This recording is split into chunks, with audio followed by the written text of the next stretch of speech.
But changing the world can happen anywhere, and anyone can do it. So what starts here can indeed change the world. But the question is, what will the world look like after you change it? Well, I'm confident that it will look much, much better. But if you'll humor this old sailor for just a moment, I have a few suggestions that may help you on your way to a better world. And while these lessons were learned during my time in the military, I can assure you that it matters not whether you ever served a day in uniform. It matters not your gender, your ethnic or religious background, your orientation, or your social status. Our struggles in this world are similar, and the lessons to overcome those struggles and to move forward, changing ourselves and changing the world around us, will apply equally to all. To me, basic SEAL training was a lifetime of challenges crammed into 6 months. So here are the 10 lessons I learned from basic SEAL training that hopefully will be of value to you as you move forward in life. Every morning in SEAL training, my instructors, who at the time were all Vietnam veterans, would show up in my barracks room, and the first thing they'd do was inspect my bed. If you did it right, the corners would be square, the covers would be pulled tight, the pillow centered just under the headboard, and the extra blanket folded neatly at the foot of the rack.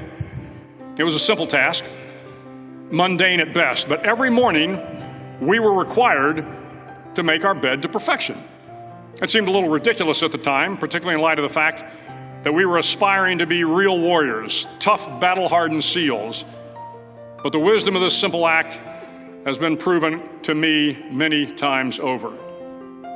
If you make your bed every morning, you will have accomplished the first task of the day.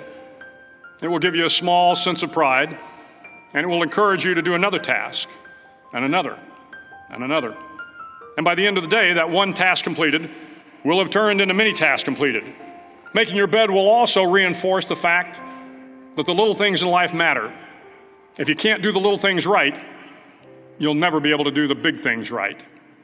And if by chance you have a miserable day, you will come home to a bed that is made,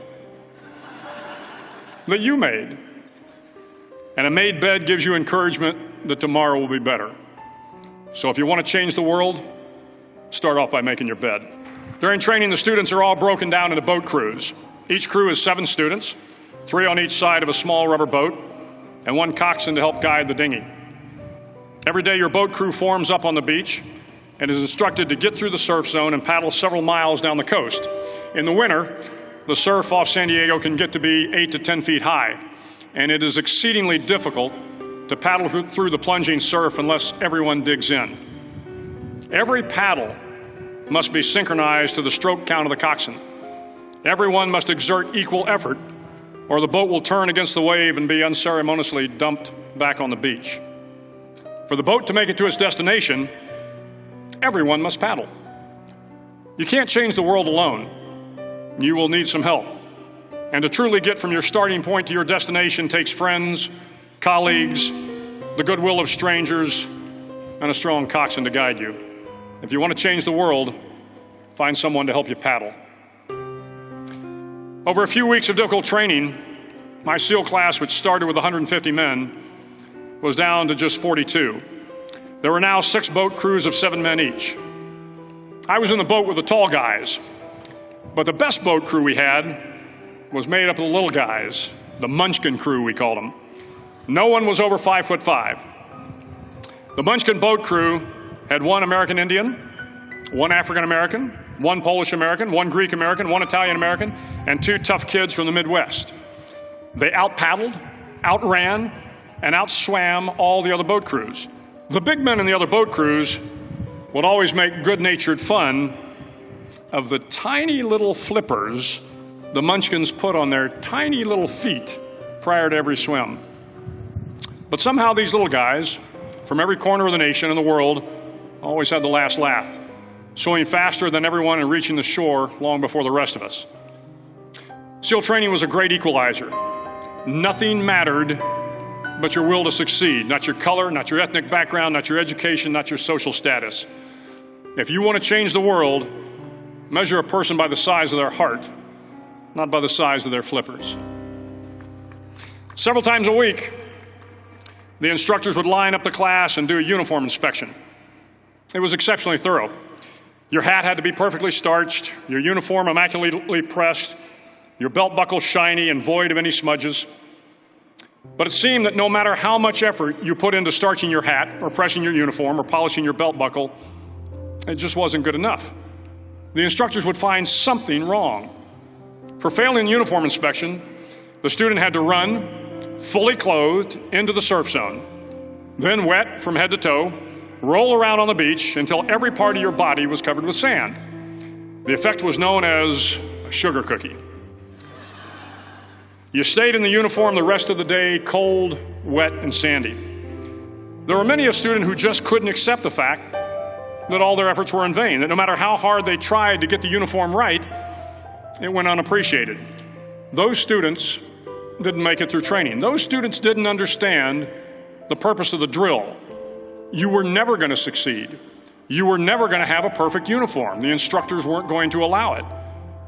Sometimes, no matter how well you prepare or how well you perform, you still end up as a sugar cookie. It's just the way life is sometimes. If you want to change the world, get over being a sugar cookie and keep moving forward. Every day during training, you were challenged with multiple physical events: long runs, long swims, obstacle courses, hours of calisthenics, something designed to test your mettle.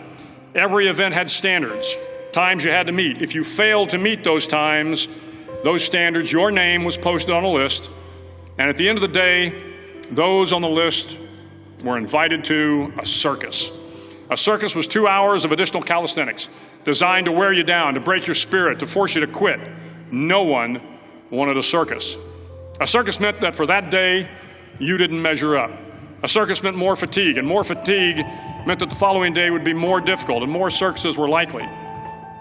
But at some time during SEAL training, everyone made the circus list.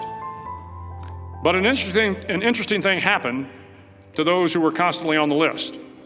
Over time, those students who did 2 hours of extra calisthenics got stronger and stronger. The pain of the circuses built inner strength and physical resiliency. Life is filled with circuses. You will fail. You will likely fail often. It will be painful. It will be discouraging. At times, it will test you to your very core. But if you want to change the world, don't be afraid of the circuses. At least twice a week, the trainees were required to run the obstacle course. The obstacle course contained 25 obstacles, including a 10-foot wall, a 30-foot cargo net, a barbed wire crawl, to name a few. But the most challenging obstacle was the slide for life. It had a 3-level, 30-foot tower at one end and a 1-level tower at the other. In between was a 200-foot-long rope. You had to climb the 3-tiered tower, and once at the top, you grabbed the rope, swung underneath the rope, and pulled yourself hand over hand until you got to the other end. The record for the obstacle course had stood for years when my class began in 1977. The record seemed unbeatable until one day a student decided to go down the slide for life head first. Instead of swinging his body underneath the rope and inching his way down, he bravely mounted the top of the rope and thrust himself forward. It was a dangerous move, seemingly foolish and fraught with risk. Failure could mean injury and being dropped from the course. Without hesitation, the student slid down the rope perilously fast. Instead of several minutes, it only took him half that time. And by the end of the course, he had broken the record. If you want to change the world, sometimes you have to slide down the obstacles head first. During the land warfare phase of training, the students are flown out to San Clemente Island, which lies off the coast of San Diego. The waters off San Clemente are a breeding ground for the great white sharks. To pass SEAL training, there are a series of long swims that must be completed. One is the night swim. Before the swim, the instructors joyfully brief the students on all the species of sharks that inhabit the waters off San Clemente.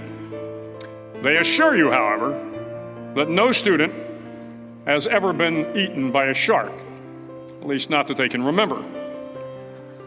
But you are also taught that if a shark begins to circle your position, stand your ground. Do not swim away. Do not act afraid. And if the shark, hungry for a midnight snack, darts towards you, then summons up all your strength and punch him in the snout and he will turn and swim away. There are a lot of sharks in the world. If you hope to complete the swim, you will have to deal with them. So if you want to change the world, don't back down from the sharks. As Navy SEALs, one of our jobs is to conduct underwater attacks against enemy shipping. We practice this technique extensively during training. The ship attack mission is where a pair of SEAL divers is dropped off outside an enemy harbor and then swims well over 2 miles underwater, using nothing but a depth gauge and a compass to get to the target. During the entire swim, even well below the surface, there is some light that comes through. It is comforting to know that there is open water above you. But as you approach the ship, which is tied to a pier, the light begins to fade. The steel structure of the ship blocks the moonlight. It blocks the surrounding street lamps. It blocks all ambient light. To be successful in your mission, you have to swim under the ship and find the keel, the center line, and the deepest part of the ship. This is your objective. But the keel is also the darkest part of the ship, where you cannot see your hand in front of your face, where the noise from the ship's machinery is deafening, and where it gets to be easily disoriented, and you can fail.